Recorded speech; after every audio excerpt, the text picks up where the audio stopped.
Welcome to another one of my drawing tutorials. Today I'd like to talk about a way to make drawing the human figure pop in perspective, 3D on 2D space. So basically, like, I'll show you. I'll just draw a box here, and I'll have these. I want to have three spheres in the box. So here they are. Now, if all of a sudden the box tips over and you're kind of looking down on it while it's on the ground, here's the box and it's going back in 3D space and getting smaller when it's going away from you. Here's the first sphere here. Here's the second sphere here, and the third sphere here. This whole idea of these different bodies totally overlapping each other is a concept that greatly helps me when I'm drawing the human figure. So if you're drawing a human figure, like say they've fallen over, just like the sphere, here are the feet, here are the leg, lower leg, upper leg, hip, chest, head, and these are in a way, these are individual bodies that are right in front of each other, obscuring. In practice, thinking of the idea of these different bodies that will just completely obscure one from the other helps me a great deal, especially with foreshortening. It makes it a lot easier, if I'm drawing a figure and they're reaching forward, their hand is reaching, right towards me. Basically, like each section of arm and hand, I just think about them as individual parts that are just set right in front of the other, completely obscuring it. And for some reason that really helps me with foreshortening a lot. So let's see here. Now I was talking about applying 3D perspective as an ongoing application while drawing a figure, and last time I drew top 3/4 view of a standing figure, and I thought that I would do what I would do is kind of the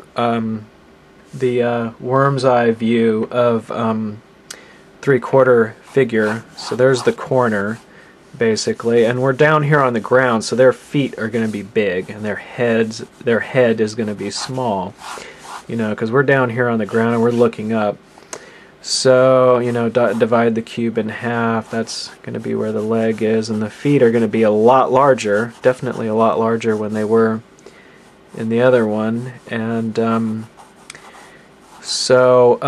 concept I was talking about earlier can be applied where you think of these feet as, in a sense, the feet, in a way, visually, they're going to stand in front of that lower leg and obscure it to a certain extent. Same thing with the lower to upper leg, the hips, and also everything is invisible while drawing the human figure. I mean, you can see, this, gut area here. I can see it through the hip area and place it where I need to. So I'll go ahead and draw all of it to help me figure out where things go. And you see, like, here's the chest area. You see how each one eclipses the other. And the more that I'm aware of that, the more accurate I can be. and you know, so they I'll probably be drawing hands as blobs for a while till I can spend a little bit more time working into the detail. I'm still, my tutorials are covering overall, and I'd like to get into gesture drawing and that sort of thing. But for now, the hands are going to be blobs. So as you can see, each one eclipses, and I just, every time that I become more aware of that while I'm drawing, my drawings just have a lot more pop to them, and I feel a lot more comfortable doing foreshortening. Foreshortening is still really difficult. I mean, as an example, in a foot, you know, a lot of the times feet are foreshortened more often than any other part of the body. So you basically have a really complicated form. You know, it has a lot of different parts to it. You know, it's got like this staircase area of the toe, and this heel area, and this kind of arching area that goes. No, okay, yeah. Anyway, so down here, you know, and there's all this different form, but it gets compressed into this little area. So it's kind of like one tiny movement of line is supposed to express.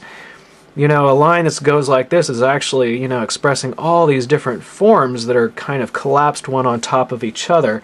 So the idea of the closer forms eclipsing the further away forms, you can still, you know, draw the heel, which would be obscured by the toes. You can still look through the toes to draw the heel, you know, to draw the arch of the heel, and so you end up with a line that really doesn't vary much, but that simple line is going to go ahead and follow all these forms that are eclipsing one another in a small area.